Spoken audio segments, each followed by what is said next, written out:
నమస్తే రమగారు. నమస్తే జయ. రమగారు, మనం అపూర్వ చింతామణి చేసుకున్నాం కదా. ఎన్ని ట్విస్టులు అండి. అసలు ఎంత బాగా నచ్చిందండి. నాకైతే పర్సనల్గా భలే నచ్చేసింది. నాకే కాదు, మామ్స్ అందరికీ కూడా చిన్న పెద్ద తేడా లేకుండా బాగా చూసారు. కానీ ఇలాంటి ట్విస్టులు ఉన్న స్టోరీస్ చెప్పట్లేదండి మీరు. అన్ని సజావుగా వెళ్ళిపోతున్నాయి. అన్ని రకరకాల ఆలోచనలతో వెళ్ళే స్టోరీలే వెళ్తున్నాం మనం. ట్విస్ట్ స్టోరీ కావాలి. సరే, కథా చరిత్సాగరంలో విదూషకుడి కథ చెప్దాం. అయితే నీకు అపూర్వ చింతామణి అంత అన్ని ఎపిసోడ్స్ రావు. ఒక 3-4 ఎపిసోడ్లు 5 ఎపిసోడ్లు వస్తాయి. ఓకే, ఒక చిన్న సిరీస్ అనుకుందాం. పూర్వం ఉజ్జయిని నగరానికి ఆదిత్యసేనుడు అని ఒక రాజుగారు ఉండేవారు. ఈయన కొంచెం బలశాలి, శౌర్య వీర్య పరాక్రమాలన్నీ ఉన్నాయి. ఒకసారి ఈయన ఏం చేశాడట, గంగా తీరంలో తన సేనతోటి విడిశాడు. ఏదో ఒక క్షేత్ర దర్శనం చేసి గంగా తీరంలో ఉంటే, ఆ గంగా తీర ప్రాంతంలో ఉన్నటువంటి గుణవర్మ అనే ఒక ఆయన ఈయన దగ్గరకు వచ్చి, మహారాజా, నాకు ఒక చాలా సౌందర్యవతి అయిన కన్య పుట్టింది. మా ఇళ్లలో అంత అందమైన పిల్ల లేదు. అయితే ఇంత చక్కని చుక్కని మా వాళ్ళకే ఇవ్వాలని అనుకోకుండా ఎవరైనా మహారాజుల ఇళ్లలో పడాల్సిన పిల్లగా భావించి ఆ పిల్లని మీకు ఇద్దామని సంకల్పించాను. మీరు ఎలాగూ ఈ ప్రాంతానికి వచ్చారు కాబట్టి మా అమ్మాయిని చూసి మా పిల్లని పెళ్లి చేసుకోండి అన్నట్టు. అప్పట్లో ఏమిటో రాజులు నో అనేవాళ్ళు కాదు. విచిత్రంగా ఎవరు మా పిల్ల అందుకైతే దీన్ని చేసుకోండి అంటే చేసేసుకోవటమే.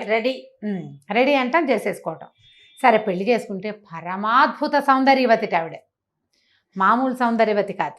ఆవిడ అందచందాలకు ఎంత లోబడిపోయాడంటే ఆయన తన తాలూకు రాజ్యభారం అంతా మంత్రులు సేనాధిపతులు వాళ్ళ మీద పారేశాడు. ఆ భార్యతోటే ఉండేవాడు. సరే, కొంతకాలానికి ఆయనకి ఒక చక్కని అల్లారు ముద్దుగా ఉన్నటువంటి ఒక చక్కటి పిల్ల పుట్టింది. చాలా ముచ్చటగా ఉంది పిల్ల. దాన్ని అలాగే అల్లారు ముద్దుగా పెంచుకున్నాడు ఈయన. పెంచి ఆ పాపకి తేజస్విని అని పేరు పెట్టాడు. మహా తేజస్వితగా ఉంటుంది పిల్ల, చాలా అందమైన పిల్ల. తల్లి ఎంత అందగతో, తల్లితో పాటు రాచరికపు పాళ్ళు ఉన్నటువంటి తండ్రి యొక్క సౌందర్యం కూడా పుణికిపుచ్చుకుని చాలా అందంగా పుట్టింది. ఆ పిల్లంటే ఎంత ముద్దో ఎంత ఇదో. అయితే ఇలా ఎంతసేపు అంతఃపురానికే పరిమితి అయిపోయాడు ఆయన. అంటే దాంట్లోనే ఉండిపోయాడు, అంతఃపురంలోనే ఉండిపోతున్నాడు. ఎక్కువగా ఇంకా అసలు వ్యవహారాల జోలికి వెళ్ళడు. మంత్రులు చూస్తారు, సైన్యాధిపతులు చూస్తారు. ఇలాగా దానికోసమే ఉండిపోయేసరికల్లా సామంతులు కొంతమంది తిరగబడి ఏం చేస్తారు, ఈ రాజ్యాన్ని సొంతం చేసుకోవడానికి ప్రయత్నం చేస్తారు. సరే, ఒకనాడు ఏమైంది, ఒక సామంతుడు యుద్ధానికి వచ్చేసరికల్లా యుద్ధం అంటే మామూలుగా వ్యవహారాల్లోకి పెద్దగా రావట్లేదు, కానీ ఇలాంటి పెద్ద వ్యవహారాలు చూస్తున్నాడు ఆయన. సరే, ఏం చేశాడు, కూతురు కొంచెం 8-9 సంవత్సరాలు, అట్లా 10 ఏళ్ళు ఉన్నాయి ఇంచుమించుగా. ఆ పిల్లని, అమ్మాయి నేను కూడా వస్తానంటే ఒక పీడి ఏనుగు, ఆడ ఏనుగు మీద అమ్మాయిని కూర్చోబెట్టాడు.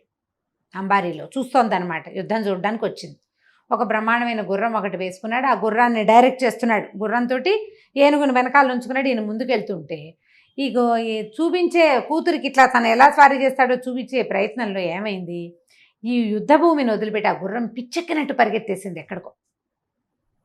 రాజుగారు మాయమైపోయేసరికల్లా ఈ సైనికులంతా కలవలబడ్డారు. దాంతో ఒక టెన్షన్ పుట్టేసింది, రాజుకి ఏదో అయిపోయిందని. ఆ టెన్షన్ తోటి ఏం చేశారు, విపరీతంగా యుద్ధం చేశారు, సామంతుడిని తరిమి కొట్టేశారు. కానీ రాజు మాత్రం ఎక్కడికి వెళ్ళిపోయాడో వాళ్ళకి తెలియలే. ఆ గుర్రం వెర్రెక్కినట్టు వెళ్ళిపోయింది ఇటో. పిల్ల ఏడ్చేస్తోంది, తండ్రి పారిపోతున్నాడు, ఎక్కడికో వెళ్ళిపోతున్నాడు. పారిపోవడం కదా, అది వెళ్ళిపోయాడు అంతే. ఆ గుర్రానికి ఒక రకమైన తిక్క పుట్టేసింది అనమాట. దానికి ఆ తిక్క పుట్టడానికి కారణం ఏంటంటే పక్కన ఏనుగు మీద కూర్చుంది కదా రాజకుమార్తె. ఆ ఏనుగు ఘీంకరించేసరికి దాని చెవిలో మోగింది. అది దానికి తిక్క పుట్టింది దానికి. ఇక వీళ్ళంతా ఉన్న వాళ్ళంతా సైన్యం అంతా అలా వెనక్కి వచ్చేసింది. పిల్లని చూసుకున్నారు, బాగానే జాగ్రత్తగా ఇంటికి తెచ్చేశారు లోపలికి అంతఃపురంలోకి. ఇక ఆ పిల్ల ఏడవటం మొదలుపెట్టింది, మా నాన్నో అని. దాని జ్వరం వచ్చేసింది అది చిన్నపిల్లకి. రాజుగారు అయిపోవజాలేడు. ఆ గుర్రం పరిగెత్తి అర్ధరాత్రి వేళకు ఒక అడవిలో ఆగేసరికల్లా రాజుగారు ఎట్లా కొట్లా దాన్ని ఆపి దిగి దాన్ని దండం పెట్టాడు. అమ్మ, నా తల్లి, ఎన్నేళ్ళ నుంచో నా దగ్గర ఉన్నావు, ఎప్పుడూ ఇలాంటి పని చేయలేదు. నువ్వే ఇప్పుడు నాకు దైవానివి. నేను ఎక్కడికి వచ్చానో ఏమిటో కూడా తెలియట్లేదు. నాకు అర్థం కాల ఈ పిచ్చి పరుగులో. నీకు తెలిసి ఉంటుంది, నన్ను రక్షించని ఆ గుర్రాన్ని కావలించుకొని బోల్సేపు ఏడ్చాడు. ఆ గుర్రం అక్కడ కాస్త మంచినీళ్ళు తాగి కాస్త తిమితపడి అది కూడా మెల్లిగా ఆలోచించుకుంది. మెల్లిగా ఈయన గుర్రం ఎక్కంగానే నిదానంగా నడుచు, అంతకుముందు పిచ్చెక్కనట్టు పరిగెత్తింది కదా, నడిచి 3:15-4 అవుతుండగా ఉజ్జయిని నగర ద్వారాలు దాటించి ఓ చోట వదిలేసింది ఆయన. మొత్తానికి నగరం దాకా తీసుకొచ్చి పడిపోయింది గుర్రం. ఈయన దిగి చూసుకున్నాడు. ఈ పొద్దున్న మధ్యాహ్నం 10 మొదలుపెట్టిన పరుగు ఈయనకి జుట్టంతా రేగిపోయి ఒళ్ళంతా పిచ్చిగా పిచ్చిగా అయిపోయి బట్టలు కకావికలైపోయి ఎట్లా ఇప్పుడు అంత పిచ్చి పరుగులో ఏమవుతుందో తెలియదు. దుమ్ము ధూళి మొహం నిండా. సరే ఇట్లా ఈ 4 గంటలు పావు తక్కువ 4 గంటలకి ఈ మఠం ఒక మఠంలాగా ఉంది అక్కడ. కొంతమంది బ్రాహ్మణులు అక్కడ ఉన్నారు. అక్కడికి వెళ్ళాడు. వెళ్ళేసరికల్లా వాళ్ళేమనుకున్నారు, ఉజ్జయిని నగర ప్రారంభంలోనే ఒక శ్మశానం ఉంది. శ్మశానాన్ని దాటాకే నగర ద్వారాన్ని ఆనుకునే మఠం. అయితే ఈ ద్వారము సేనా పరిరక్షితంగా లేదు. సైన్యం గనక ఉండి సైనికులు ఉంటే రాజును గుర్తుపట్టేవాళ్ళు, గుర్రాన్నైనా గుర్తుపడతారు కదా. కనీసం ఎవ్వరూ లేరు. పొద్దునైన యుద్ధం గోలలో ఈ దారి వాళ్ళు వదిలిపెట్టేశారు. వాళ్ళు వదిలేశారు. ఎవ్వరూ లేరు అక్కడ. ఉంటే బాగుండేది ఆయన సంగతి. ఈ మఠం దగ్గరికి వెళ్ళాడు. వెళ్ళేసరికి అలా బయట కొంతమంది బ్రాహ్మణులు నిద్రపోతున్న వాళ్ళు ఉన్నారు, కొంతమంది లేచున్నారు. ఈ వస్తున్నటువంటి రాజుని, ఆయన బట్టలు, ఆయన రేగిపోయిన జుట్టు, ఆయన మొహం చూసి భేతాళుడో ఎవరన్నా భూతావిష్టుడో లేచి శ్మశానం నుంచి వచ్చేస్తున్నట్టు భావించారు. అరిచర్చి కేకలు పెట్టేశారు. ఈయన లోపలికి ప్రవేశించబడి రాజు నిర్వహించే మఠమే అది. అప్పట్లో రాజ్యాల్లో ఉండే మఠాలు, అన్నదాన సత్రాలు, యాత్రా శిబిరాలు అవన్నీ రాజే నిర్వహిస్తాడు. రాజుకే ప్రవేశం దొరకల అక్కడ. వాళ్ళందరూ అరిచి కేకలు పెట్టారు, పో అన్నారు, మంత్రోచ్చాటం చేశారు. కొంతమంది నీళ్ళు తెచ్చి చల్లారు, గంగాజలం చల్లారు ఈయన మీద. ఈయన ఏం చెప్పబోయినా వాళ్ళ గోలలో వాళ్ళు వినిపించుకోవాలి. అయితే ఈ బ్రాహ్మణ సమాజంలో ఒక యువకుడైన బ్రాహ్మణుడు ఒక అతను ఉన్నాడు, విదూషకుడు అతని పేరు. అతనికి ఒక అగ్ని మంత్రం ఉంది. ఆ మంత్రం పునశ్చరణ కొన్ని లక్షలు చేసేసరికి అతనికి అగ్నిదేవుడు ఒక ఖడ్గాన్ని ప్రసాదించాడు. ఎప్పుడు కావాలంటే అప్పుడు ఆ ఖడ్గం అతని చేతిలోకి వస్తుంది. ధైర్యశాలి, అతనికి భయం లేదు. అగ్నిదేవుడు సాక్షాత్కారం లభించిన వాడికి ఏం భయం ఉంటుంది. అతని బ్రాహ్మణులందరినీ కసిరేశాడు. ఉండండి, ఏమిటో మీరు ఆగండి అని. బయటకు వచ్చాడు. వచ్చి ఈ బయట నిలబడి ఉన్నటువంటి రాజునయ్యా తమరెవరు ఏమిటంటే, ఆయన నేను ఇది ఆదిత్యసేనుణ్ణి, ఇవాళ పొద్దున జరిగిన యుద్ధంలో పంచకళ్యాణి నన్ను అక్కడికి తీసుకెళ్ళిపోయింది, ఇప్పుడు తీసుకొచ్చింది వెనక్కి, నేను రాజునన్నాడు. అనేసరికల్లా ఇతను కాస్త పరిశీలించి రాచకళ కనపడుతోంది, ఆయన బట్టలు అవి ఇలా పిచ్చి పిచ్చిగా ఉన్నాయి, మొహం అంతా జుట్టు రేగిపోయి పిచ్చి మొహంలో ఉంది. కానీ సరే లోపలికి తీసుకుపోయాడు. తీసుకెళ్ళి ఆయనకి మొహం కాళ్ళు చేతులు కడిగిచ్చి ఏదో తినడానికి కొద్దిగా ద్రవ పదార్థం ఏదో తాగడానికే ఇచ్చి మజ్జిగ లాంటిది, పడుకోండి మహారాజా అని పక్కేసి పడుకోబెట్టాడు. మిగిలిన వాళ్ళంతా తిట్టారు కానీ అతను వినిపించుకోవాలి, ఈయన రాజే నేను నమ్ముతున్నాను అన్నాడు. ఇతను కొంచెం బలశాలి, ధైర్యశాలి కదా, కాస్త జబరగా మాట్లాడగలిగేవాడు ఎవడైనా ఉంటే మిగిలిన వాళ్ళు తగ్గుతారు. అవును, వాయిస్ పెరిగేసరికి. సరే ఈయన మర్నాడు పొద్దున ఇతను ఏం చేశాడు, గుర్రం అక్కడెక్కడో పడిపోయింది కదా, నడుచుకుంటూ వెళ్ళి ఆ పడిపోయిన గుర్రం ఎక్కడుందో అక్కడి నుంచి తీసుకొచ్చాడు. గుర్రాన్ని తీసుకొచ్చి దానికి కాస్త గడ్డి గాదం, కొంచెం తినడానికి ఉలవలు అవి పెట్టి, దాణా కాస్త పెట్టి, దాన్ని కొద్దిగా నిమిరి దాన్ని స్వస్థతపరిచి జీను అది రెడీ చేసి వాకిట్లో నుంచోబెట్టాడు. ఈయన నిద్ర లేచేసరికి ఆయన మొహం కడుక్కోవడానికి ఏర్పాట్లు చేసి కాస్త ఏదో ఆహారం పెట్టి గుర్రం ఎక్కించాడు. జాగ్రత్తగా వెళ్ళండి ప్రభు, ఇది నగరం తాలూకు ముఖద్వారమే, ఈయన కోట అక్కడెక్కడో లోపల ఉంది, చాలా దూరం వెళ్ళాలి. సరే పంపించాడు. పంపించేసరికి ఆయన అబ్బాయి నీ పేరు ఏమిటి సంగతి సందర్భం కనుక్కున్నాడు. తన పేరు విదూషకుడని, ఈ మఠంలో ఉంటాడని తెలుసుకుని ఆయన ఏం చేశాడు, సరే వెళ్ళిపోయాడు. వెళ్ళాక ఏం చేశాడంటే కొద్ది రోజులు కాస్త సెటిల్ అయ్యాక వీళ్ళని పిలిపించి వీళ్ళకి ఈ మఠానికి విదూషకుడికి మొత్తానికి కలిపి ఒక 10 గ్రామాలు వీళ్ళ పేరు మీద రాశారు. రాసేసరికల్లా వీళ్ళంతా ఆనందపడిపోయారు. అక్కడున్న బ్రాహ్మలంతా, వాళ్ళంతా ఆ ఊరు నుంచి ఈ ఊరు నుంచి చేరి ఆ మఠంలో ఉంటున్న వాళ్ళు. కొందరికి కుటుంబాలునే, కొందరికి కుటుంబాలు లేవు. వాళ్ళందరూ కలిసి ఎంజాయ్ చేయడానికి 10 గ్రామాల సంబారాలు వాళ్ళకనమాట. దాంతో వీళ్ళల్లో వీళ్ళు చాలా కలహించుకునేవాళ్ళు, నేను గొప్ప అంటే నేను గొప్ప అనుకునేవాళ్ళు, కొట్టుకు చచ్చేవాళ్ళు. వాళ్ళ రాజుగారు వచ్చినప్పుడు మొదట నేనే గుర్తుపట్టాననేవాడు ఒకడు. ఇట్లా గందరగోళంగా ఉండేది. అప్పుడు ఒక నిష్ఠురొకడో ఏదో ఒక ఆయన వచ్చి అతను ఏమన్నాడంటే, మీరు కొన్నాళ్ళు పోయాక మీరంతా ఇక్కడ కొట్లాటలు వస్తాయి, కుక్కలు చింపిన విస్తరైపోతుంది మీ మఠం అంతాను, మీ పద్ధతులు ఏం బాగుండలేదు, మీరు అసలు మీలో ఒకడు ఎవడో ఒకడు ఒక ధైర్యశాలి ఒక సాహసికుడిని నాయకుడిగా పెట్టుకోండి. ఈ గుంపంతకి కలిపి మఠం వచ్చింది, ప్రతివాడు రాజే ఇక్కడ, అలా ఉండకూడదు కదా, ఒక నాయకుడు ఉండాలి, వాడి మాట వినాలంటే సరే ఎవరు మాలో సాహసికుడు, నాకు అంత ధైర్యం ఉందంటే అంత ఉంది, నాకు ఇంత ఉంటే ఇంత ఉంది చెప్పుకున్నారు. ప్రతివాడికి రాజు అయిపోవాలనిపిస్తుంది. అవకాశం వస్తే ప్రతివాడు నేను గొప్ప అంటాడు. అప్పుడు ఇతను ఏమన్నాడంటే, అలా కాదు, ఓ పని చేద్దాం, ఆలోచించి సరిగా ఒక నియమం పెట్టుకుందాం. ఇక్కడికి దగ్గరలో శ్మశానం ఉంది కదా, 3 దొంగల్ని కొరతేశారు అక్కడ. ఎవడైతే అర్ధరాత్రి వెళ్ళి ఆ ముగ్గురు దొంగల ముక్కులు కోసుకొస్తాడో వాడు అత్యంత సాహసి, వాడే మీకు నాయకుడు అన్నాడు. బ్రాహ్మలు వాళ్ళెవరో దొంగల్ని ముట్టుకుని వాళ్ళ ముక్కులు కోయటం ఏమిటి? జనం తగ్గిపోయారు, మా వల్ల కాదనుకున్నారు. మరి ఇప్పుడు రాజ్యం చేయాలంటే ఎలాంటి వాడు కావాలి? వాడికి అన్నీ కావాలి, ముక్కు కాదు పెగ్ కొయ్యాలన్నా కొయ్యాల్సిందే. వాడు బ్రాహ్మడైతే ఏమిటి, ఇంకోటి అయితే ఏమిటి. కాబట్టి ఈ ముక్కులు కొయ్యాలి. ఎవరు చేస్తారంటే విదూషకుడు అన్నాడు నేను చేస్తాను అని చెప్పాడు. నేను చేస్తానంటే సరే అందరు నవ్వారు. నీ వల్ల అవుతుందని. నా వల్ల అవుతుంది, నేను చేయగలను అన్నాడు. రాత్రి 12 గంటల వేళ బయటికి పంపించారు. ఏం చేస్తావో చెయ్యి నువ్వని. ఇతను ఆ మఠంలో నుంచి బయటకు వెళ్ళగానే అగ్నిదేవుడిని తలుచుకుని తనకు ఒక ఖడ్గం దొరికింది కదా, ఆ ఖడ్గం పుచ్చుకుని వెళ్ళాడు. వెళ్తే రాత్రి 12ంటికట శ్మశానంలో ఢాకినీ గణాలు తిరుగుతూ ఉంటాయట. ఢాకినులు బతికున్న ఏమైనా ఇలా శిక్షలు పడిన వాళ్ళ రక్తం తాగుతాయి, శవాలలో మిగిలిపోయిన మాంసం ఉంటే తింటాయి, మహాభయంకరంగా భూతగణాలు ఉంటాయి అక్కడ. ఇప్పుడు ఉన్నాయో లేదో నాకు తెలీదు, నన్ను అడగండి. ఢాకినీ గణాలు తిరుగుతూ ఉంటాయి. సరే ఈయన వెళ్ళాడు. ఇలా మొహాలు పైకెత్తిపోయి ఉన్నటువంటి ఆ ముగ్గురు దొంగలది ముక్కులు కోసేశాడు. కోసి ఉత్తరీయంలో మూట కట్టుకున్నాడు. వెనక్కి తిరిగి వస్తుంటే అతనికి ఒక విచిత్రమైన దృశ్యం కనపడింది. ఒక సన్యాసి ఒకడు ఒక శవం మీద కూర్చుని ఏమిటో పూజ చేసి జపం చేస్తున్నాడు. ఏమిటి వీడు చేస్తున్నది అంటే, డెడ్ బాడీ ఉంది అక్కడ. వాడు ఏదో ఒక గోరీని తవ్వి బాడీని తీసి బయటపెట్టి దాని మీద కూర్చుని జపం చేస్తున్నాడు. ఇతను ఏమనుకున్నాడు, వీడికి ఏం సిద్ధి కోసం వీడు చేస్తున్నాడు, అదేమిటో చూద్దామనుకుని ఒక పక్కనే దాక్కున్నాడు. దాక్కుని చూస్తున్నాడు నేరుగా ఏం జరుగుతోందా అని. ఉన్నట్టుండి హి హి హి హి అని వినపడింది. శవంలోంచి శబ్దం వస్తుంది.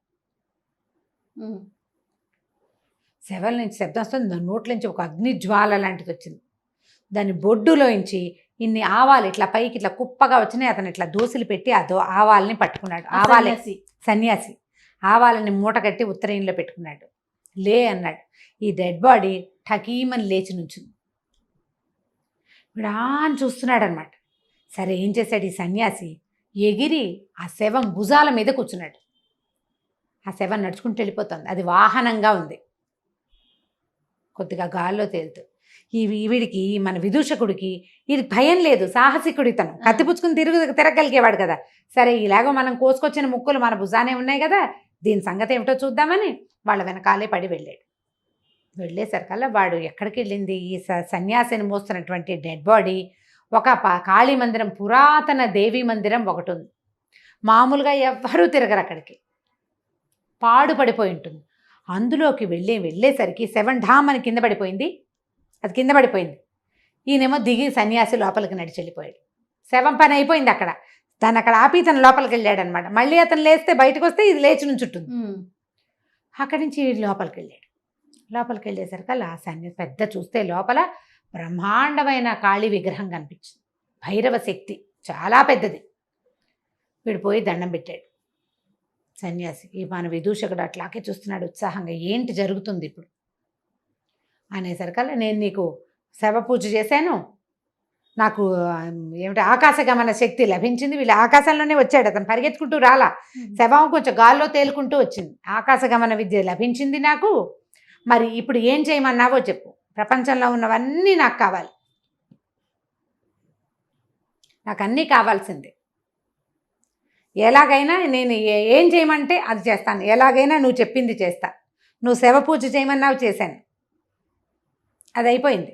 ఇప్పుడు నన్ను ఏం చేయమంటావు అని అడిగితే ఈ భైరవ శక్తి లోపల నుంచి చెప్పింది, ఆదిత్యసేనుడి కూతురుని తెచ్చి నాకు బలివ్వు,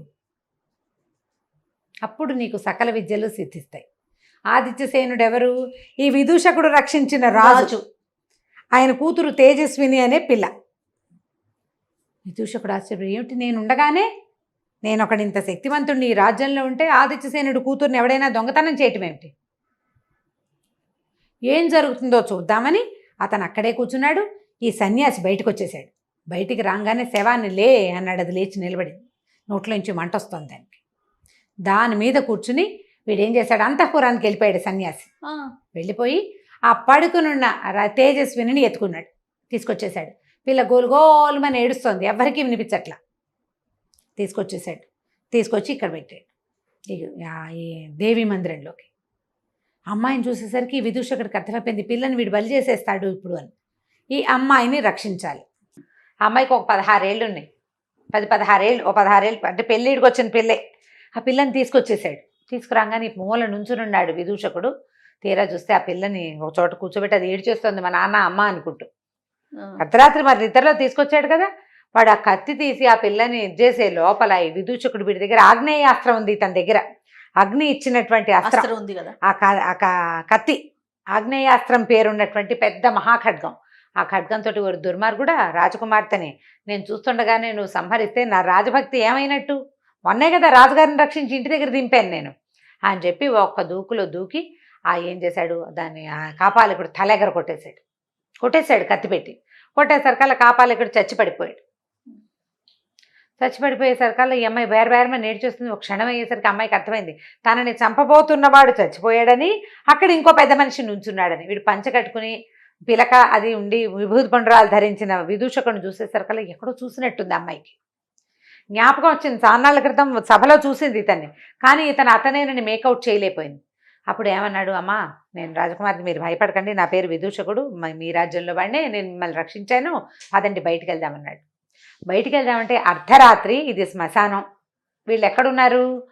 ఊరికి ఈ ఉజ్జయిని నగరానికి ఓ చివరుంది, మనం అదేగా చెప్పుకున్నాం మొట్టమొదట. ఈ చివరి నుంచి రాజుగారి మహల్ ఎక్కడుంది?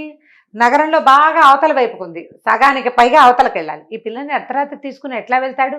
ఇందాకటి వాడు ఏం చేశాడు, కాపాలికుడు ఆ శవం భుజాల మీద కూర్చుని వచ్చాడు. ఇంతలో ఒక ఆకాశవాణి వినపడింది. అక్కడ అశరీరవాణి, ఆకాశవాణి అనకూడదు, శరీరం లేదు, శబ్దం వినిపించింది.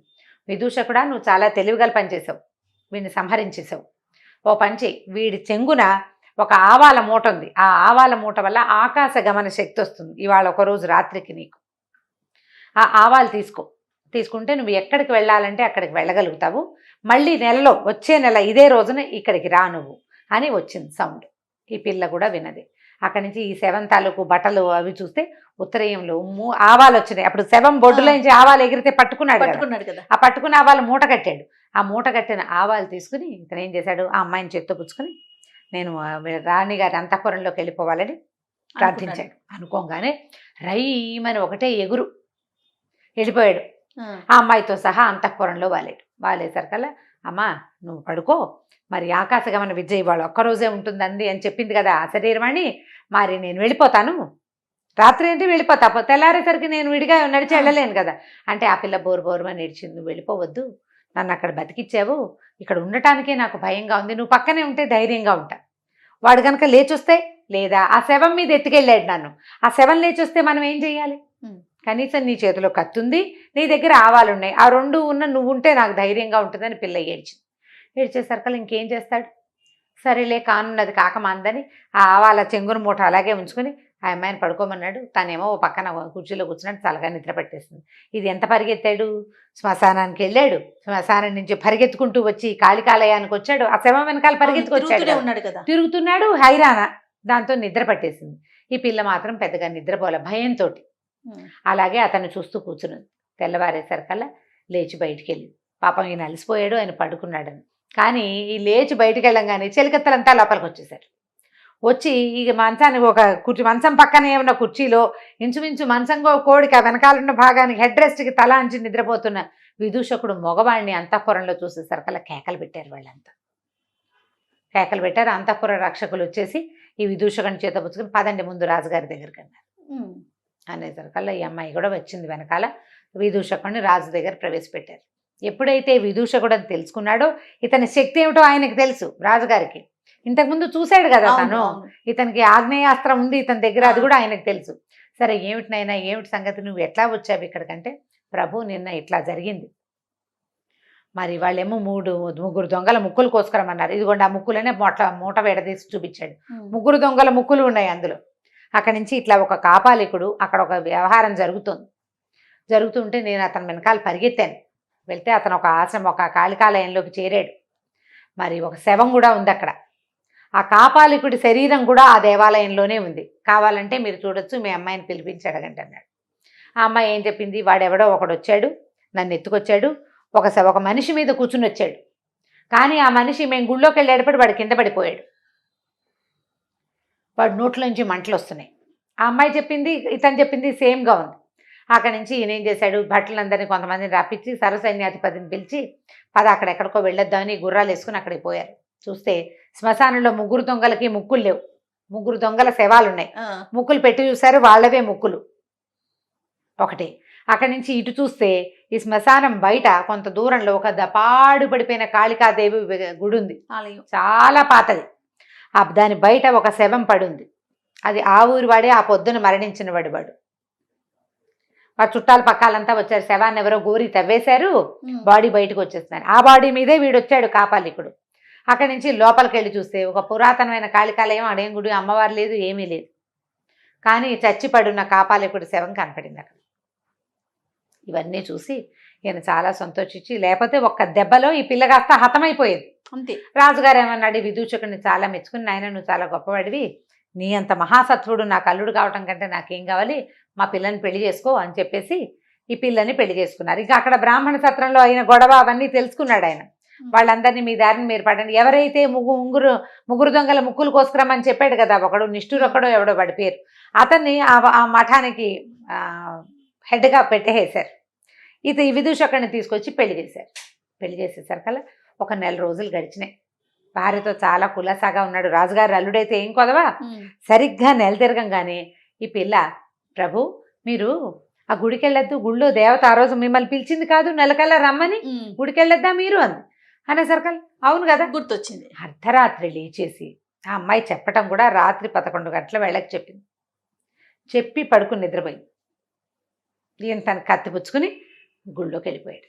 గుళ్ళోకి వెళ్తే గుడి ఎక్కడుంది, అది పాడుపడిన గుడి. ఆ గుడిలో ఏముందో ఇతనికి తెలియదు. మళ్ళీ మొదట వెళ్ళినప్పుడు పెద్ద ఇంత జేజమూర్తి కనబడింది.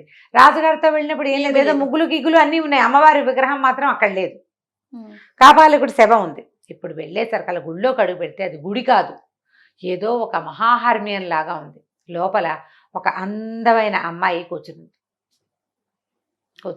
ఆ అమ్మాయి ఏం చెప్పిందంటే, ఈయన ఏం చేశాడు, గుడి బయట నిలబడి, నేను విదూషకుడిని, నేను వచ్చాను, 1 నెల తర్వాత రమ్మన్నావు అంటే రా లోపలికి అని కేక వినపడింది. లోపలికి వెళ్తే అది ఒక హార్మ్యం లాగా ఉంది. లోపల ఒక అమ్మాయి కూర్చుని. ఆ అమ్మాయి ఏం చెప్పిందంటే, నేను విద్యాధర రాజైన విద్యాధర సేనుడి కూతుర్ని, నా పేరు భద్ర. నేను ఆ శ్మశానంలో ఇవి ఢాకినీ గడాలు ఉన్నాయి కదా, వాళ్ళని చూడ్డానికి వచ్చాను.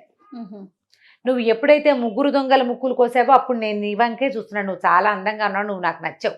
ఆ తర్వాత నువ్వు కాపాలికుడిని వెనకాల తిరిగావు, అక్కడి నుంచి ఇక్కడికి వచ్చావు, నేను నిన్ను వెంబడించి ఇక్కడికి వచ్చేసా. వచ్చిన తర్వాత నాకు తెలిసింది నువ్వెంత శక్తిమంతుడివో, నీ దగ్గర ఎలాంటి మంత్రశక్తి ఉందో తెలిసింది. అందుకనే నేను ఆ అశరీరవాణిని నేనే ఆ ఆవాలు తీసుకోమని నీకు ఆజ్ఞ ఇచ్చాను. నిజానికి ఆవాల్లో ఏమీ లేదు, ఆ శక్తి నాది, నీ ఆకాశగమన విద్య నాది. నేను వచ్చాను నీతో పాటు అక్కడికి, నీకు కనపడకుండా. 1 నెల తర్వాత రమ్మని నేనే నీకు చెప్పించాను. నాకు తెలుసు రాజకుమార్తెను పెళ్లి చేసుకుంటావని. 1 నెల రోజులు నువ్వు ఆ భార్యతో గడిపి తర్వాత నా దగ్గరకు వస్తామని ప్లాన్డ్గా చెప్పాను నీకు. ఆ అమ్మాయిని ఆవేశించి ఇవాళ ఇక్కడికి రావాలని గుర్తు చేసింది కూడా నేనే. నేను నిన్ను ప్రేమించాను, నాతో ఉండిపోవాలి. ఈయన రాజకుమార్తెని రాజుగారిని అన్నీ వదిలిపెట్టేశాడు. విద్యాధర కన్నా తిరిగితే ఇక రాజుగారి కూతురు ఎందుకు, ఉంది పెళ్ళాం ఉండి అని చెప్పి ఈ అమ్మాయితోటి ఉండిపోయాడు. కొన్ని రోజులు గడిచిపోయినాయి. అక్కడ రాణిగారి యువరాణి తెల్లవారి నిద్రలేచి భర్తేటి చూసుకుంది. మా ఆయనేడి ఏడవటం మొదలుపెట్టి. రాజుగారు రాణిగారు అంతా ఏమైపోయాడు, రాత్రి 11 గంటలకి తాంబూలాలు ఇచ్చారు. తర్వాత ఏమైందో తెలీదు. అప్పుడు ఈ అమ్మాయి గుర్తు చేసుకుని, కాదండి గుళ్ళోకి వెళ్ళుంటాడు, ఆ గుడికి నేను చెప్పానంటలా, ఆ పిల్ల గుర్తులేదు, నేనే గుళ్ళోకి వెళ్ళాలని గుర్తు చేశానని గుర్తులేదు. ఏడ్చేడ్చి శోకాలు పెట్టాక ఇతనికి తల్లిదండ్రి లేరు, చుట్టాలు పక్కా లేరు, ఎవరింటికి వెళ్ళాడు, ఏమయ్యాడు అని ఓ ప్రశ్నలు వచ్చాక తట్టింది. అవాళ్ళండి నన్ను కాపాలికుడు చంపైపోయిన రోజున ఆ గుళ్ళో శక్తి జేజీ 1 నెల తర్వాత రమ్మంది, ఓవేళ ఆ గుళ్ళోకి వెళ్ళాడేమో నాన్నగారండి అంది. అనగానే వీళ్ళంతా పొలోమని గుళ్ళోకి వెళ్తే అదొక పాడుపడిన దేవళం. అవాళ్ళు ఏం చూసారో ఇప్పుడు కూడా అక్కడ అదే ఉంది, ఏమీ లేదు. నిజానికి ఆ గుళ్ళోనే ఉన్నాడు విదూషకుడు. ఆ లోపల ఒక హర్మ్యం లాంటిది, అదంతా మాయ మహత్యాల్లో ఉందన్నమాట. అతను అక్కడ ఉన్నా కూడా వీళ్ళకి కనపడలా. అయితే ఏమైంది, ఈ రాజుగారు అంతా వెతికిస్తున్నాడు, అన్ని బ్రాహ్మణ అగ్రహారాలు ఆ ఊళ్ళు ఈ ఊళ్ళు వెతికేస్తున్నారు, చెరువులు దొరువులు వెతుక్కుంటుంటే ఒక యోగి ఒక ఆయన దీనికి వచ్చాడు సభకి. వచ్చినప్పుడు ఆయన యువరాణిని చూసి, అమ్మాయి నువ్వేం బెంగపెడకు, మీ ఆయన మంచి ఏమంటారంటే దివ్యోత్తేజాన్ని పొందుతున్న దశలో ఉన్నాడు, ఇప్పుడు తిరిగి వస్తాడు, తిరిగి రాడేమో అని భయపడబోక నువ్వు. ఆయన చాలా దివ్య వైభవాన్ని పొందుతున్న పరిస్థితుల్లో ఉన్నాడు అతని జాతకం ప్రకారం. నీ జాతకం ప్రకారం కూడా కొద్ది రోజులు నీతో భర్త ఉండడు, కానీ అతను బతికే ఉన్నాడు, తిరిగి వస్తాడు, నువ్వు కంగారు పడద్దన్నారు. అనేసరికి సరే అమ్మాయి కాస్త ఏడుస్తున్నా, భర్త లేడని మూసుకున్నప్పటికీ నిదానిచ్చింది, ఏడుపు తగ్గించుకుంది. ఈ భద్రతో ఉన్నాడు కదా, ఈ భద్ర ఇతను కొన్నాళ్ల పాటు బాగా ఎంజాయ్ చేశారు, హాయిగా ఉన్నారు వాళ్ళిద్దరే. ఒకనాడు ఈ భద్రకి ఒక స్నేహితురాలు ఉంది, యోగేశ్వరిని. ఆవిడొచ్చి ఏం చెప్పిందంటే, నువ్వు విద్యాధర కన్యవయ్యి ఇలాగా ఈ మానవుడితో జతకట్టామని వాళ్ళందరూ నీ మీద కోపంగా ఉన్నారు, నిన్ను శిక్షించడానికి వచ్చేస్తున్నారు, పారిపో ఇక్కడి నుంచి. ఎలా పారిపోవాలి? ఇక్కడి నుంచి తూర్పు వైపున కార్కోటకం అనే ఒక నగరం ఉంది, అది దాటాక సీతద అనే ఒక నది ఉంది. ఆ నది దాటిన తర్వాత ఉండిన పర్వతం, ఒక సిద్ధపర్వతం ఒకటి ఉంది అక్కడ, సీతోద అనే నది, దాని తర్వాత ఒక సిద్ధపర్వతం. ఆ పర్వతం మీదకి విద్యాధరులు రారు, నువ్వు ఇమీడియట్గా అక్కడికి పారిపో, తలదాచుకో, వీళ్ళు రారు, నువ్వు వెళ్ళి ఉండగలుగుతావు, స్త్రీవి, నువ్వు మానవుడితో జతకట్టున్నావు కాబట్టి. మగవాళ్ళు రాలేరు, నిన్ను శిక్షించలేరు. మరి ఇప్పుడు నేను వీడినేం చేయను అని వాడు ఏడ్చింది. నేను ఇతను వదిలిపెట్టలంటే ఏం పర్వాలేదు, ఇతను మహాసత్వుడు, ఇతని దగ్గర ఆగ్నేయాస్త్రం ఉంది, పైగా అసలు వెరుపు లేదు, ఇతనికి విషయం కొద్దిగా చెప్పి నువ్వు ఇక్కడి నుంచి లేచక్క పారిపో ఇక్కడి నుంచి, వాళ్ళు వచ్చే లోపల అని చెప్పి వెళ్ళిపోయింది. ఈ భద్ర కాస్త ఏడ్చి దుఃఖించి మొత్తానికి ఆ భర్తకి తన ఈ విదూషకుడికి చెప్పిందనమాట, నేను కార్కోటక నగరం ఉంది, దాని తర్వాత నది ఉంది, ఆ తర్వాత విద్యాధర సిద్ధపర్వతం ఒకటి ఉంది, విద్యాధరులు రారు, నేను అక్కడికి వెళ్ళిపోతున్నాను, నువ్వు అక్కడికి రా, ఈ ఉంగరం ఉంచుకో అని ఒక ఉంగరం వేలికి పెట్టింది. డింగమని మాయమైపోయింది. ఈయనకి తెలిసింది తను ఎక్కడున్నాడు. అమ్మాయి మాయమైపోగానే ఆమె పెట్టినటువంటి ఆకాశ హర్మ్యం ఉంది చూడు లోపల, మాయ హర్మ్యం కూడా మాయమైపోయింది. ఈయన పాడుపడిన కాళికాలయంలో కూర్చుని ఉన్నాడు. హడిలిపోయాడు, ఏమిటి నేను ఇక్కడికి ఎందుకు వచ్చాను అని. కానీ అతనికి ఏమనిపిస్తోంది, ఒక కళలాగా తను ఇక్కడికి వచ్చినట్టు, ఇక్కడ ఒక విద్యాధర కన్యక మహాసౌందర్యవతి ఉన్నట్టు, తను దాంతోటే చాలా కాలం గడిపినట్టు జ్ఞాపకం ఉంది, కళ లాగా అనిపిస్తోంది. వేలికేమో ఉంగరం ఉంది, అంటే ఇదంతా నిజం. అయ్యో నాకు ఆ కళ్ళలో చూస్తున్న స్త్రీయే కావాలని ఉంది. ఎలా అక్కడికి వెళ్తాం? సరే ఆవిడేదో చెప్పింది కదా, ఎక్కడికో వెళ్తున్నానని చెప్పింది, అక్కడ సిద్ధాశ్రమంలో సిద్ధపర్వతం మీద ఉంటుంది, అక్కడికి వెళ్ళాలి. సరే ఏం చేశాడంటే నిదానంగా బయటకు వచ్చాడు. వస్తూ ఏం చేశాడు, అక్కడ పూజా సామాగ్రి ఏవో ముగ్గులేసి చెత్తగా ఉంది కదా, అదంతా ఒంటి నిండా పుచ్చుకున్నాడు, బట్టలు చించేసుకున్నాడు. చించుకుని బయటకు వచ్చాడు. భద్ర అని అరుస్తూ బయటకు వచ్చేసరికల్లా ఆ చుట్టుపక్కల ప్రాంతంలో ఉన్న ప్రజలంతా రాజుగారు అల్లుడు విదూషకుడి కోసం వెతుకుంటున్నారు కదా, వచ్చాడు విదూషకుడు దొరికాడు అన్నారు. తీసుకుపోయి రాజుగారి ఆస్థానంలో అప్పచెప్పారు. ఈయన భద్ర అంటాడు, బట్టలు ఉంచుకోడు, చింపేసుకుంటాడు, ఏది కనపడితే అది ఒంటికి పూసేసుకుంటాడు, భద్ర అంటుంటాడు. ఏమండు, ఏమీ మాట్లాడు. వచ్చాడు కదా భర్త, ఈవిడేం చేసింది, శుభ్రంగా రాజకుమార్తె స్నానం అది చక్కగా చేయించి భోజనం పెట్టపోతే సగం భోజనం తిన్నాడు. అక్కడి నుంచి లేచేళ్ళు అక్కడ ఏదో బూడిద ఉంటే పొయ్యిలో బూడిదంతా పూసేసుకుంటాడు ఒంటికి. వాళ్ళు వీళ్ళు ఉచ్చాటన చేసేవాళ్ళు, భూత వైద్యులు, రకరకాల వాళ్ళు వచ్చారు. ఎవరు ఏం చేసినా ఆ భద్రా మాండు, బూడిద పోసుకోవడం మాండు, బట్టలు చింపుకోవడం మాండు. ఒక ఉన్మత్త దశ. దాంతో సరే రాజుగారికి వైద్యులు ఏం చెప్పారు, ఇతన్ని కట్టేసి లోపల నుంచి రాజు కట్టుదిట్టం చేసేసాడు, ఇతను ఎక్కడికో బయటికి వెళ్ళిపోయాడు, ఇంకా వెళ్ళనివ్వకూడదు, కూతురు ఏడుస్తుందని. ఆయన కూతురు అంటే ప్రేమ. ఇవి వచ్చిన వైద్యులు ఏం చెప్పారంటే, వదిలి పెట్టేయండి, ఇతన్ని మెల్లిగా సెట్ అవుతాడు, ఏదో చూశాడో ఏదో విన్నాడో, ఎందుకంటే నిన్నటిదాకా తెలివైన వాడు, ఆగ్నేయాస్త్రం ఉంది ఇతనికి, అగ్ని ఉపాసకుడు, ఏదో జరిగి ఇలా అయ్యాడు, వదిలిపెడితే అతనంతటా అతనే సెట్ అవుతాడంటే. సరే కూతురికి కూడా చెప్పాడు, అమ్మాయి ఏదో వేళకు వస్తే అన్నం పెట్టమ్మా, బట్టలు చింపుకున్నాడులే, బూడిద పూసుకున్నాడులే, నార్మల్ అవ్వలేదు, నువ్వు ఏడబాక, ఎలాగో చెప్పాడు మనకి యోగి, ఇతను నార్మల్ అవుతాడని, వదిలిపెట్టు, ప్రశాంతంగా ఉండు, కట్టుదిట్టం చేయొద్దు, బయటికి పోనీ, కాస్త అటు ఇటు తిరిగి వస్తే ఏం తొక్కాడో ఇవన్నీ వచ్చినాయి, ఇంకోటి ఏదైనా తొక్కి సరే అవుతాడని కూతురికి నచ్చ చెప్పాడు. దాంతో ఆ అమ్మాయి కూడా మొగుడిని హమేషా కనిపెట్టుకుని ఉండటం మానేసింది. వేళకి ఏదో భోజనం, మంచినీళ్ళు, పాలు, నీళ్లు చూస్తూ ఉండేది, కాస్త అటు ఇటు తిరుగుతున్నాడు. వదిలేశారు. వదిలేయంగానే ఈయన దొరికిందే ఛాన్స్ అని ఈ ఉంగరం సరి చేసుకుని భద్రా నడుచుకుంటూ బయటకు వచ్చేసాడు. తిరిగి వస్తారు, 2-3 సార్లు బయటకు వచ్చి తిరిగి వచ్చాడు. నమ్మారు వాళ్ళు, తిరిగి నమ్మించేశాడు. ఓ 4-5 రోజుల తర్వాత తనంతట తను బయలుదేరి వెళ్ళిపోయాడు బయటికి. తూర్పు కనుమలు దాటాక అక్కడ ఏదో ఒక కార్కోటక నగరం ఉంది, అది దాటి ఇంకా వెళ్ళాలి ముందుకి. సరే ఏం చేశాడు, బయలుదేరి ఆ పక్కకి వెళ్ళిపోవటం మొదలుపెట్టాడు. ప్రయాణం చేస్తూ వెళ్ళి మధ్యలో ఒక ఊర్లో ఆగాడు. ప్రతి చోట అతనికి రకరకాల కథలు మధ్యలో నడుస్తాయన్నమాట. ఈ కొత్తగా వెళ్ళిన నగరంలో ఏమైందట, ఒక పూటకోళ్ళమ్మ ఇంట్లో చేరాడు.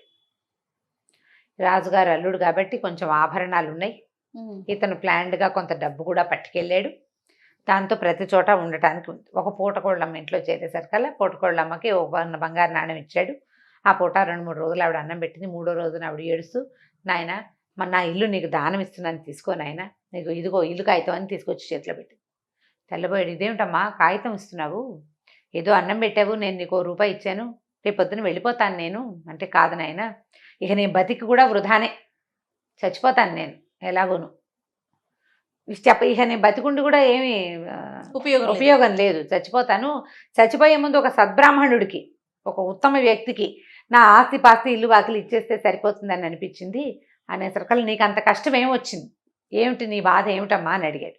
అడిగేసరికల్లా ఏం చెప్పాను ఆయన, ఈ ఊరు రాజుగారు, ఆయన పేరు దేవవర్మ ఏదో రాజుగారు, ఆయన చాలా కాలం దుఃఖించి పిల్లలు లేరని ఏడవగా ఆయనకు ఒక కూతురు పుట్టింది, సర్వాంగ సుందరి, దుఃఖలబ్ధిక అమ్మాయి పేరు, దుఃఖం వల్ల పొందిన పుత్రిక కాబట్టి ఆ పేరు పెట్టారు.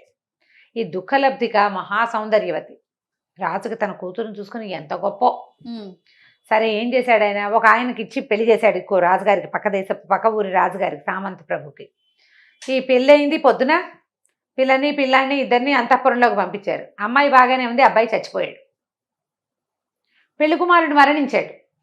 దాంతో ఆయన ఏం చేశాడు, మళ్ళీ పెళ్లి చేశాడు.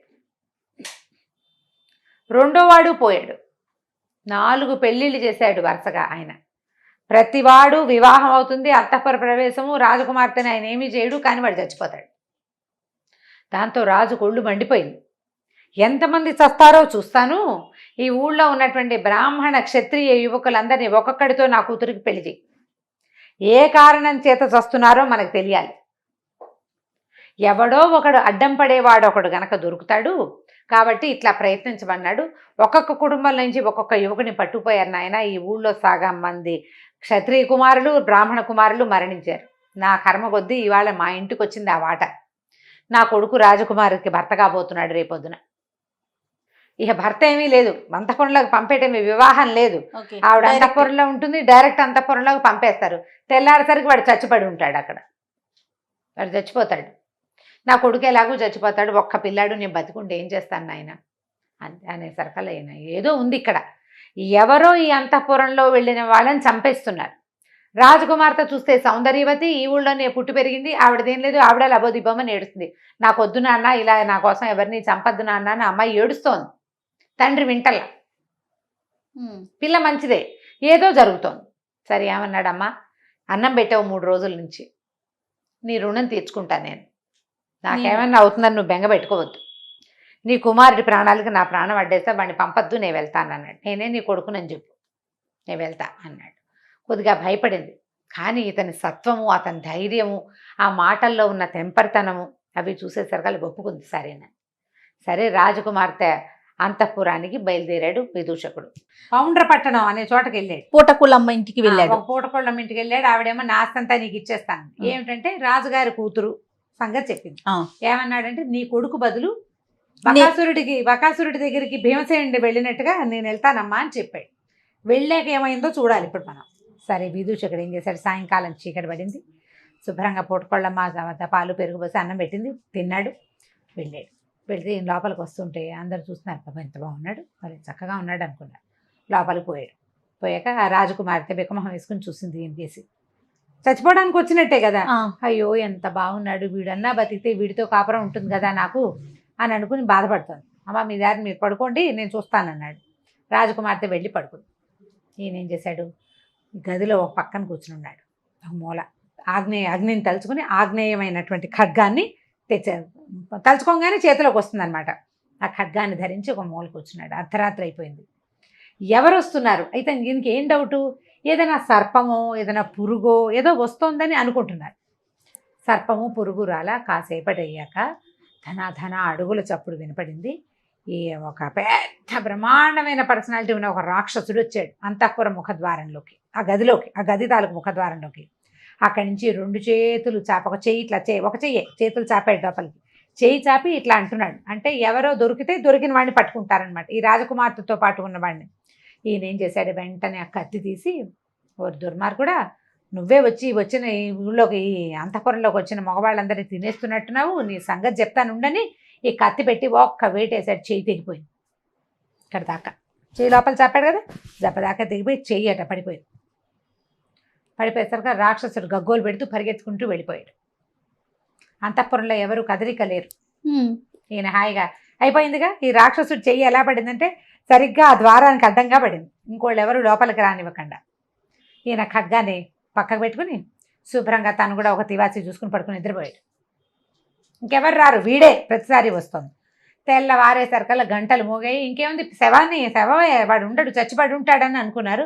తీరా చూస్తే ఈయన చక్కగా హాయిగా పడుకుని నిద్రపోతున్నాడు. రాజకుమార్తె పడుకుంది. ఆవిడ లేచి చూసింది. అంతా వీళ్ళంతా వచ్చారు బయట నుంచి, పని వాళ్ళు వస్తారు కదా, అంతఃపుర సైనికులు, రక్షకులు, ఈ అమ్మాయిని సేవించేటువంటి సేవకురాళ్ళు, రాజుగారు, మంత్రి గారు, సైన్యాధిపతి, సమస్తమైన జనాభా వచ్చి చూసేసరికల్లా కళకళ్ళాడుతూ నుంచుని ఉన్నాడు విదూషకుడు. ఆశ్చర్యపోయారు. ఆ రాక్షసుడి చెయ్యి లోపల కనపడింది. నాయన, ఎవరు మహానుభావుడివి, నువ్వు ఎక్కడి నుంచి వచ్చావు ఏమిటి అంటే ఈ విషయం వ్యవహారం అంతా చెప్పాడు. మా అమ్మాయిని వివాహం చేసుకో, ఇక్కడే ఉండన్నారు వాడు. కొద్ది రోజులు ఉన్నాడు అక్కడ, వివాహం చేసుకున్నాడు. మరి ఎవరి వల్ల అమ్మాయి రక్షించబడుతుందో ఆ పిల్ల నా దుఃఖలబ్ధికని అతనికే ఇవ్వాలి.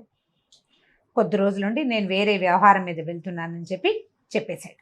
చెప్పి బయలుదేరాక ఏమైంది, ఈసారి ఏమైందంటే ఒక ఓడ వర్తకుడితోటి అంటే సముద్రం మీద ప్రయాణాలు చేసే ఒక వర్తకుడితోటి స్నేహం అయింది. ఇతనికి కార్కోటక నగరం, అక్కడికి వెళ్ళాలి ఈయన.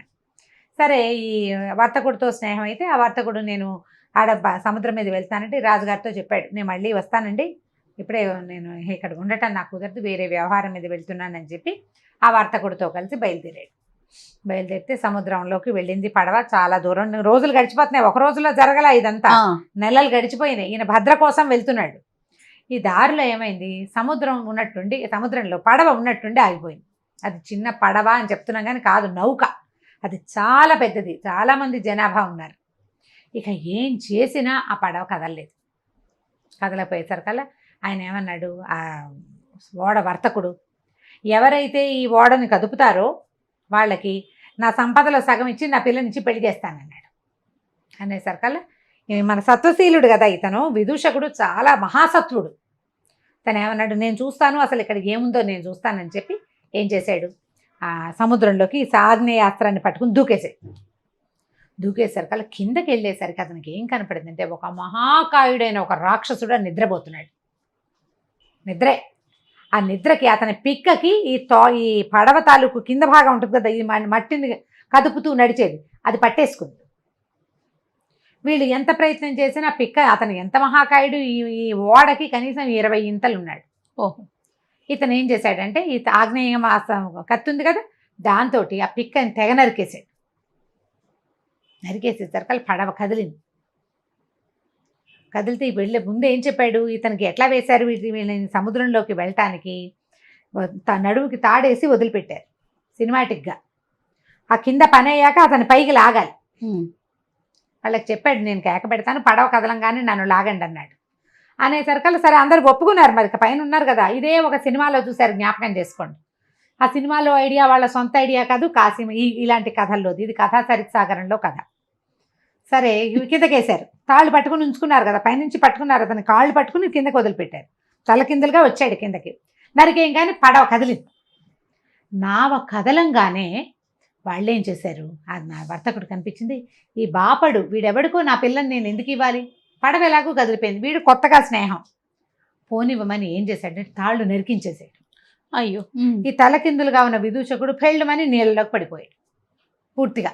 ఇప్పుడు పైనుండి ఆసరా పట్టుకుని ఉన్న దారి వేరు, ఆసరా కోసం కానీ వదిలిపోయారు. అంతకుముందు వాళ్ళు ఆపి పట్టుకున్నారు, ఇప్పుడు పట్టు లేదు, పడిపోయాడు కిందకి. పడిపోగానే ఏం చేశాడంటే ఇక అర్థమైంది ఇతనికి, వాళ్ళు మోసం చేశారు. కానీ ఏ రాక్షసుడి పిక్కనైతే తను నరికాడో ఆ పిక్కని ఆసరా చేసుకుని, అదొక దీనిలాగా, పిక్క అంటే కింద భాగం, మోకాలు కింద నుంచి పాదం దాకా ఉండేది కదా, దాన్ని ఆసరా చేసుకుని సముద్రంలో ఈదటం మొదలుపెట్టాడు. ఏదో ఒకటి కావాలిగా, సముద్రాన్ని ఈదుతూ ఒక పక్కకి ప్రయాణం, సముద్రం ఏ పక్కకి తీసుకెళ్తే ఆ పక్కకి. అట్లా ప్రయాణం చేసుకుంటూ వెళ్ళాడు. ఒక నది, ఒక తీరానికి చేరాడు. సముద్రమే ఒక తీరానికి చేరేసరికి ఒక అశరీరమణి వినపడింది. భళా విదూషక, నువ్వు చాలా గొప్ప సమర్థుడివి, మహాసత్తుడివి, నేను నీ ఆరాధ్యతమైనటువంటి అగ్నిహోత్రుణ్ణి. ఇక్కడి నుంచి, ఇది దిగంబర దేశం, ఇక్కడి నుంచి 7 రోజుల్లో నువ్వు కార్కోటక నగరానికి చేరతావు. అక్కడ దాకా నీకు ఆకలి దప్పులు లేకుండా వరం ఇస్తున్నాను. కార్కోటక నగరం వెళ్ళాక అక్కడ నీ యొక్క మనసు తీరుతుంది. నువ్వు చాలా సమర్థుడివి, నువ్వు ఇలాగే నీ పనులు చేసుకుంటూ ఉండమని ఆజ్ఞ వినపడింది అశరీరవాణి. ఆ తర్వాత అతను అక్కడి నుంచి 7 రోజులు ప్రయాణం చేసి ఆ కార్కోటకం అనే నగరానికి చేరాడు. అది చాలా గొప్ప అద్భుతమైన నగరం. ఎంత బాగుందో. అక్కడ ఆ రాజువారు, ఆ ఊరి రాజుగారు కట్టినటువంటి ఒక బంగారు దేవాలయం ఉందట. ఆ దేవాలయానికి వెళ్ళాడు. మంచి రూపాలు లావణ్యమైన వాడు కదా, అందమైన వాడు. అక్కడున్న బ్రాహ్మణ సమాజం అతన్ని బాగా ఆదరించింది, భోజనాలు పెట్టారు, చక్కగా దేవాలయం అంతా చూశాడు, చుట్టుపక్కల ఊరంతా చూశాడు. అక్కడి నుంచి ప్రయాణించాలి తను. అయితే ఏమైందంటే, ఈ బ్రాహ్మణ సమాజం వాళ్ళతో కబుర్లు చెప్పుకుంటున్నాడు. తను ఏ ఊరు, ఎక్కడి నుంచి వచ్చాడు, తర్వాత జరిగిన సంగతులు చెప్పుకుంటారు కదా. రాజుగారిది ఒక ఇది వినపడింది.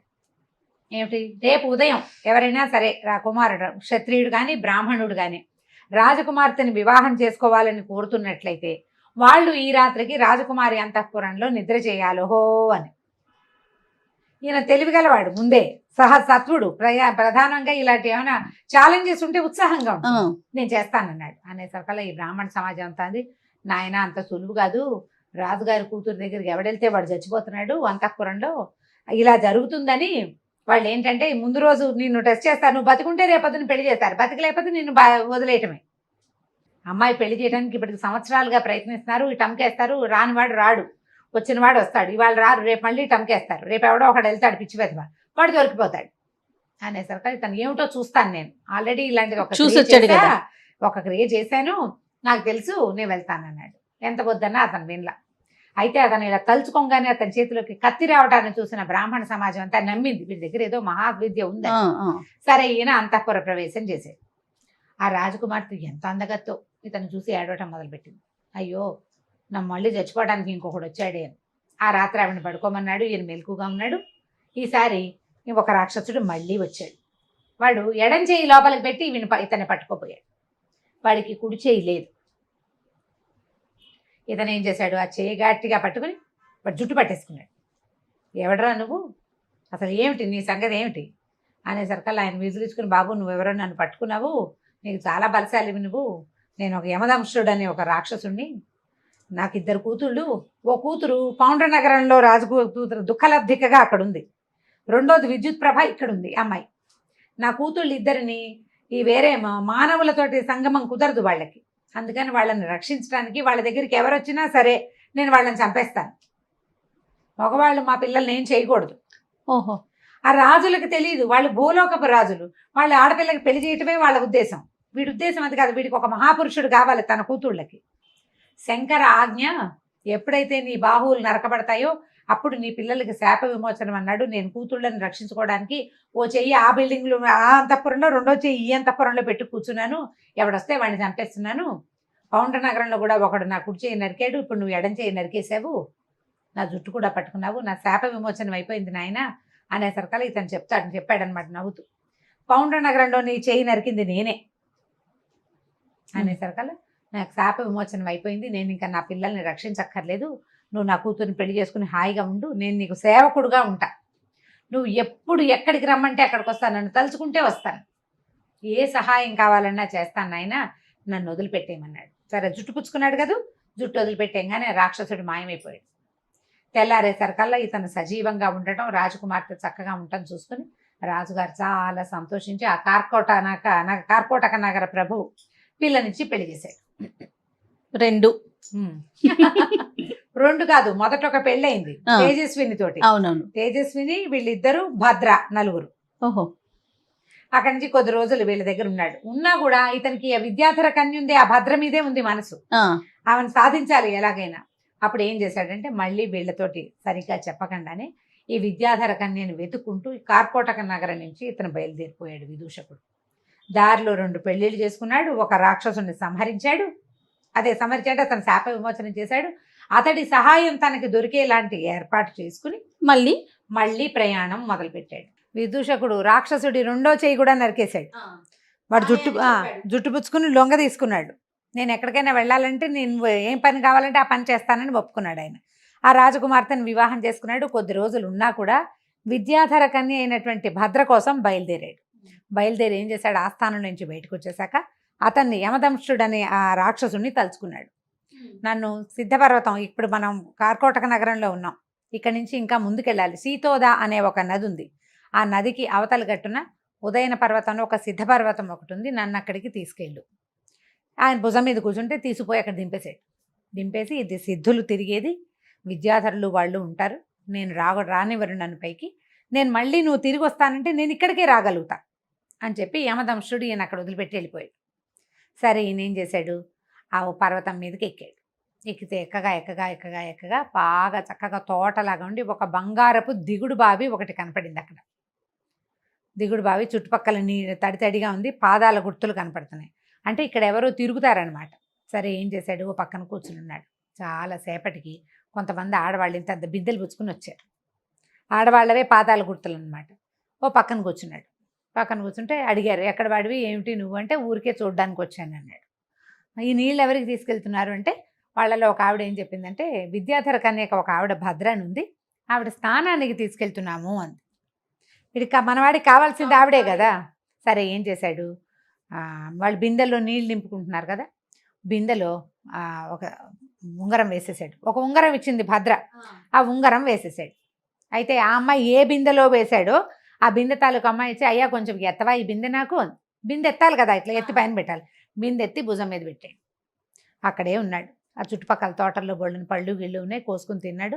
ఆ నూతి దగ్గరే కూర్చున్నాడు కదలకుండా. ఈ ఆడాళ్ళంతా నీళ్లు పుచ్చుకుని వెళ్ళారు. అక్కడ స్నానశాలలో పోసారు. ఆ బిందెత్తి నీళ్లు పోస్తుంటే ఆవిడ ఒళ్ళో పడింది ఆ ఉంగరం. భద్రకి ఒళ్ళో పడేసరికల్లా ఉంగరం చూసుకోగానే ఆవిడకి తెలిసిపోయింది వచ్చేసాడని. ఇది ఎక్కడ దొరికింది ఈ ఉంగరం ఏమిటంటే, అయితే వీళ్ళు ఏమన్నారు, ఈ బిందె పట్టుకొచ్చిన అమ్మాయి అక్కడ ఉన్న ఒక వ్యక్తితోటి మాట్లాడింది, ఆయన ఎవరో నవయువకుడు, మానవుడు, చక్కగా సంస్కృతం మాట్లాడుతున్నాడు, అక్కడ ఉన్నాడని చెప్పేసరికల్లా ఈ అమ్మాయి పరిగెత్తుకుంటూ వెళ్ళి చూసుకుంటే ఈయన అక్కడే ఉన్నాడు. సరే హాయిగా ఉన్నారు కొంతకాలం పాటు సంతోషంగా ఉన్న తర్వాత అతను ఏమనుకున్నాడంటే, ఇక్కడి నుంచి వెళ్ళిపోవాలి. ఆ అమ్మాయి ఏమందంటే, నాకు నువ్వే కావాలి, నీతోటే ఉంటాను, కానీ నేను భూలోకంలోకి వచ్చానా మా విద్యాధరులు వచ్చి నన్ను పట్టేసుకుంటారు, సిద్ధపర్వతం మీద ఉంటే నన్ను ఎవరు పట్టుకోరు. అప్పుడు అతను ఏమన్నాడంటే, నీకు నేను కావాలంటే ఈ విద్యాధరత్వాన్ని వదిలిపెట్టి శక్తులు వదిలేసుకో, నువ్వు మానవులతో పాటు ఉండి మానవులతో కలిసి తిరుగుతూ కలిసి వీళ్ళతోటి విహరిస్తూ వివాహం చేసుకుని పుత్రులను సంతానం కంటానంటే మీ వాళ్ళు ఒప్పుకోరు, శక్తి వదిలిపెట్టేసుకో, విద్యాధర శక్తులు ఏవి వాడవు నువ్వు, అప్పుడు నువ్వు నాతో హాయిగా ఉండొచ్చు కదా అంటే ఆవిడ దానికి రెడీ అయిపోయింది. ఇప్పుడు మనం కోటీశ్వరుల ఆడపిల్లలు ఆస్తులు వదులుకుని అబ్బాయిల దగ్గరికి వెళ్ళిపోయినట్టు, ప్రేమించిన వాడి దగ్గరికి వెళ్ళినట్టు ఆవిడ మొత్తం శక్తి అంతా వదిలిపెట్టేసుకుంది. నేను మొత్తం శక్తులు వదిలిపెట్టేస్తాను, నన్ను నువ్వు తీసుకెళ్ళిపో. సరే ఇతను ఏం చేశాడంటే, మనం అక్కడ దాకా వెళ్తే కనుక యమదంష్టుడు వస్తాడు, అక్కడికి వెళ్ళిపోదాం అని చెప్పేసి ఆ అమ్మాయిని తీసుకుని అక్కడి నుంచి బయలుదేరాడు. తన స్నేహితురాళ్ళు 2-3 ఉన్నారు, వాళ్ళకి చెప్పింది. భద్రేశ్వరి మొట్టమొదట ఇక్కడికి పారిపో అని చెప్పింది కదా, ఆవిడ 4 రోజులు వీళ్ళని హాయిగా ఉండండి తర్వాత వెళ్ళిపోదురు కానంటే, ఆ విద్యాధర పర్వతం సిద్ధపర్వతం మీద హాయిగా చాలా అద్భుతమైన చెరువులు దొరువులు, ఎంత చక్కగా ఉంటుందో పర్వతం. మామూలుగా మన హిమాలయాలే చాలా బాగుంటాయని చెప్తాం కదా, ఈ సిద్ధ పర్వతాలలో ఏంటంటే గైరికాది ధాతువులు ఉంటాయి, మొక్కలకే మణులు కాస్తాయట ఆ ప్రాంతంలో. అలాంటివి అన్నీ చూసి సంతోషంగా అక్కడున్న మొత్తం వింతలు విడురాలు అన్నీ చూసేశాక, అంటే హనీమూన్ అయిపోయాక బయలుదేరారు. ఈ పర్వతం దిగొచ్చి యమదంష్టుడిని పిలిస్తే ఆయన వీళ్ళిద్దరిని భుజం మీద ఎక్కించుకొని బయలుదేరాడు. మొట్టమొదటి ఎక్కడికి వెళ్ళాడు, కార్కోటక నగరానికి వెళ్ళి అసలు రాక్షసుడి మీద ఎక్కి వస్తున్న వీళ్ళని చూసి అందరూ ఆశ్చర్యపోయారు ప్రజలంతా. అక్కడున్న రాజకుమార్తెని తీసుకున్నాడు, నా భార్య నేను తీసుకెళ్ళిపోతాను అని. రాజుగారు ఒప్పుకున్నాడు. కార్కోటక నగరంలో ఉన్న రాజకుమార్తెను ఎక్కించుకున్నాడు. అక్కడి నుంచి ముందుకొచ్చి ఇంకొక అమ్మాయి దుఃఖలబ్ధిక, ఆ అమ్మాయిని ఎక్కించుకున్నాడు. అయ్యారు. అక్కడి నుంచి ఇప్పుడు ఈ దుఃఖలబ్ధిక తర్వాత ఇతను ఒక చోట వ్యాపారస్తుడితోటి ఒప్పందం కుదుర్చుకున్నాడు. ఆయన ఏం చెప్పాడు, నువ్వు నీళ్ళలోకి దిగి సముద్రంలో అడ్డు తొలగించు, మా పిల్లని నీకు ఇచ్చి పెళ్లి చేస్తానన్నాడు కదా. అక్కడికి వెళ్ళి ఈ రాక్షసుడితోటి బెదిరించి, నీ కూతుర్ని నాకు ఇస్తాను వాగ్దానం చేసావు, వాగ్దత్త, నీ కూతురు నా పెళ్ళాం అని చెప్పేశాడు. ఖచ్చితంగా వాగ్దానం చేసావు, నా మనసా అమ్మాయి నా భార్య అనుకున్నాను, నా భార్యను నాకు అప్పచెప్పు అంతే అంటే ఇక వాడు ఏడుస్తూ ఏం చేశాడు, ఇక ఏం చేశాడు, రాక్షసుడు ఒకడు వచ్చాడు వీళ్ళతో పాటు. సరే ఆ కూతుర్ని అప్పచెప్పేశాడు. సంపద ఇస్తానన్నాడు, సగం సంపదని తన ఊరికి తరలించుకున్నాడు, ఉజ్జయినికి. తరలించుకుని ఇక్కడి నుంచి బయలుదేరి ఈ మొత్తం ఎంతమంది అయ్యారు ఇప్పటికి? 4 రాజకుమార్తెల్ని, ఒక వ్యాపారస్తుడి కూతురు, ఒక విద్యాధర కన్య, 2 రాజకుమార్తెలు, మళ్ళీ వీళ్ళిద్దరూ అక్కా చెల్లి, ఒక రాక్షసుడి తాలూకు సంతానం. ఈ 4 ఎక్కించుకుని ఉజ్జయిని మహానగరానికి వెళ్ళిపోయాడు. ఇలా రాక్షసుడి మీద ఎక్కి వస్తున్న ఇతన్ని చూసి మహాబాహువైన ఒక రాక్షసుడు, అసలు చూడ్డానికి అమోఘంగా ఉందన్నమాట. రాజుగారు చాలా ఆనందించాడు. ఆ రాజు కూతుర్ని మొట్టమొదటి పెళ్లి చేసుకున్నాడు, తేజస్విని. అప్పుడు ఉజ్జయిని మహానగరానికి రాజుగా తీసుకున్నారు అతన్ని. మరి రాజుగారికి ఒకటే కూతురు ఉంది. ఈ 5 రాజకన్యలతోటి హాయిగా ఆనందంగా కాలక్షేపం చేశాడు. మహాసత్వం ఉన్నవాడు ఏదైనా చేయగలుగుతాడు.